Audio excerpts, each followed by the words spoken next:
मेरे साथ सुधांशु त्रिवेदी इस वक्त मौजूद है जो कि भारतीय जनता पार्टी के स्पोक्स पर्सन है। सुधांशु त्रिवेदी, मैं सीधा सवाल आपसे यह जानना चाहूंगा कि बीजेपी का इस असहनशीलता के मसले पर क्या स्टैंड है? बीजेपी का क्या स्टैंड है?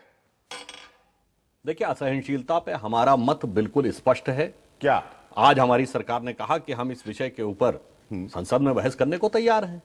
इवन इससे पहले 2 बार केंद्रीय गृह मंत्री कह चुके हैं कि जिस जिस लोगों को, साहित्यकारों से लेकर कलाकारों तक, यदि किसी प्रकार का कोई संशय है तो सरकार खुले मन से बहस करने को तैयार है। मगर हमारा मानना यह है कि इस समय समस्या यह है कि 2 प्रकार के लोग हैं। कुछ लोग हैं जो राजनीतिक कारणों से पूर्वाग्रह ग्रसित हैं और कुछ उस दुष्प्रचार से भ्रमित हैं, यानी some are misleading and some are misled.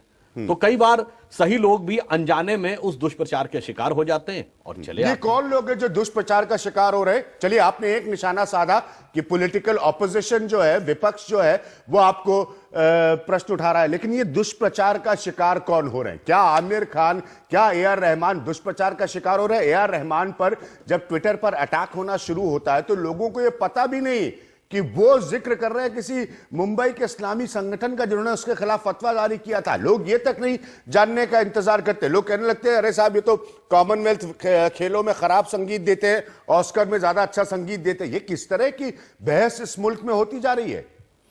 देखिए, जो कुछ आमिर खान जी ने बोला वो दुखद था, दुर्भाग्यपूर्ण था और पीड़ादायक था। अब वो मिसलेड है या मिसलीडिंग है? वो क्यों दुर्भाग्यपूर्ण था? वो क्यों पीड़ादायक था? वो इसलिए था क्योंकि आपकी गवर्नमेंट या बीजेपी के लोग इनसिक्योर महसूस कर रहे हैं।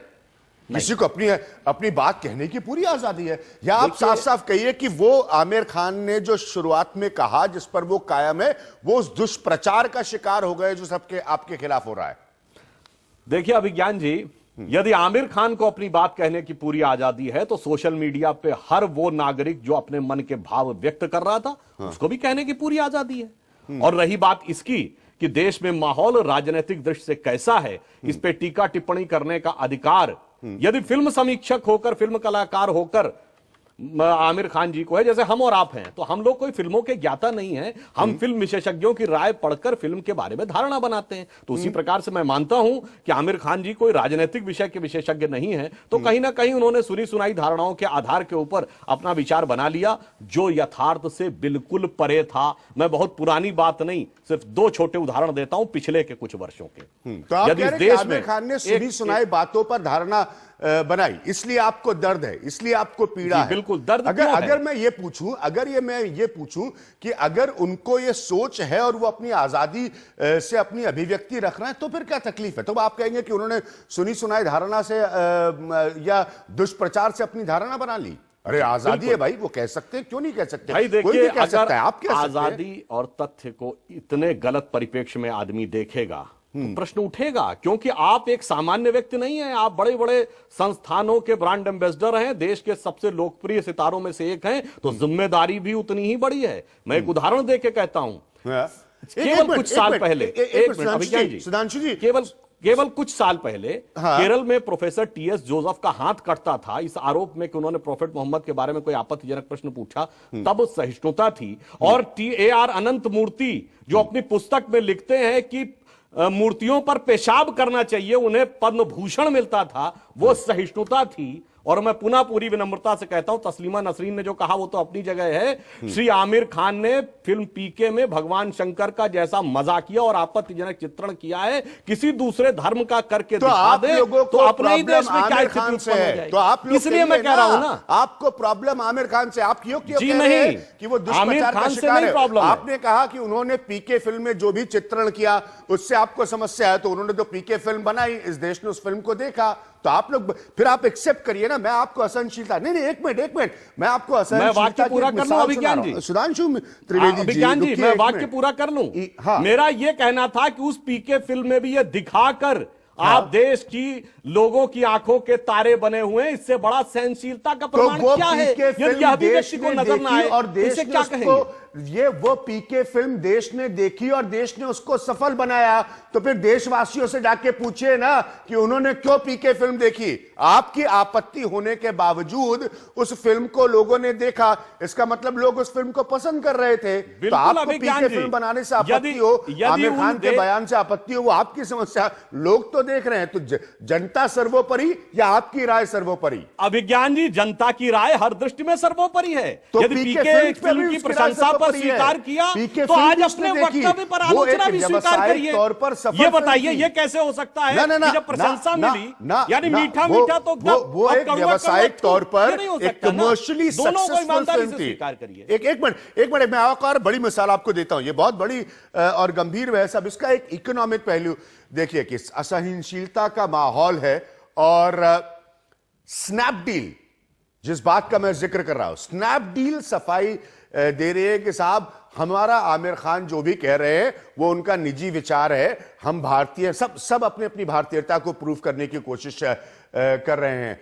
तो सवाल यह है कि जो पॉइंट आमिर खान रख रहे हैं उससे एक इकोनॉमिक एलिमेंट जुड़ा है, एक अर्थ का एलिमेंट जुड़ा है। सवाल यह भी है कि जब आमिर खान की वजह से लोगों ने स्नैपडील पर नाराजगी जाहिर करते हुए बूट आउट स्नैपडील की मुहिम चलाना शुरू कर दिया, तो उसका राजनीति से क्या रिश्ता है? और सबसे हैरानी की बात यह है कि इसमें शामिल कुछ वैसे भी लोग हैं जिन्हें बीजेपी के नेता से लेकर देश के प्रधानमंत्री पर नरेंद्र मोदी तक फॉलो करते हैं, उन्हें केंद्रीय मंत्री हर्षवर्धन फॉलो करते हैं, मध्य प्रदेश के मुख्यमंत्री शिवराज सिंह चौहान फॉलो करते हैं।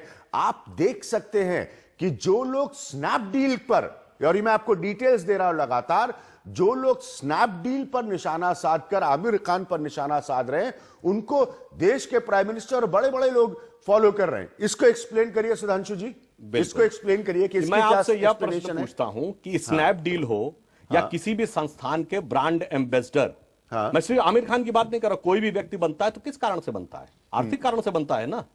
और ये लोग जो भी फिल्में कर रहे हैं आर्थिक सफलता की दृष्टि को ध्यान में रखकर बना रहे हैं। तो जब आपका दृष्टिकोण आर्थिक है तो उसमें राजनीतिक टिप्पणी क्यों कर रहे हैं? मतलब एक तरफ आर्थिक और दूसरी तरफ नैतिकता का भी पक्ष, भाई दोनों कैसे? आप या तो इमेच्योर हो जाइए कि मैं व्यावसायिक नहीं हूं, मैं गैर व्यावसायिक हूं, मैं कलाकार हूं, स्वांता सुखाए करता हूं, मैं करता तो हूं अर्थ के लिए, और फिर मैं भाषण देता हूं नैतिकता के लिए, वह भी तथ्यों के ठीक विपरीत। तो यह उचित नहीं प्रतीत होता। नहीं तो फिर आप इस मुल्क में यह तय कर दीजिए कि जिन जिन को नैतिकता का भाषण और ज्ञान देना है वो किसी आर्थिक गतिविधि से कोई संबंध ना रखे।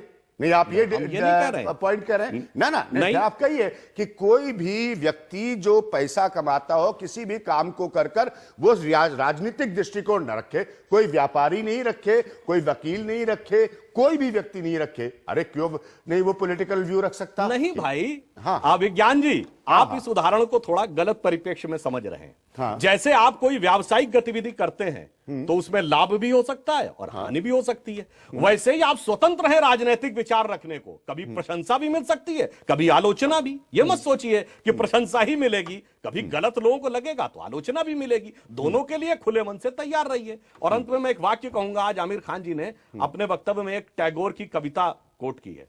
मैं भी कहना चाहता हूं, इस भारत की जो संस्कृति है उसके लिए अटल जी ने एक कविता की एक पंक्ति थी कि यह देश तो वो देश है जिसने दुनिया के हर व्यक्ति को शरण दिया है, यहां तक कि जो आक्रमणकारी रहे उनको भी शरण दिया है। उस पंक्ति की वो पंक्ति यह है कि मैंने छाती का रक्त पिला, पाले विदेश के क्षुधित लाल, मुझको मानव में भेद नहीं, मेरा अंतस्तल उर विशाल।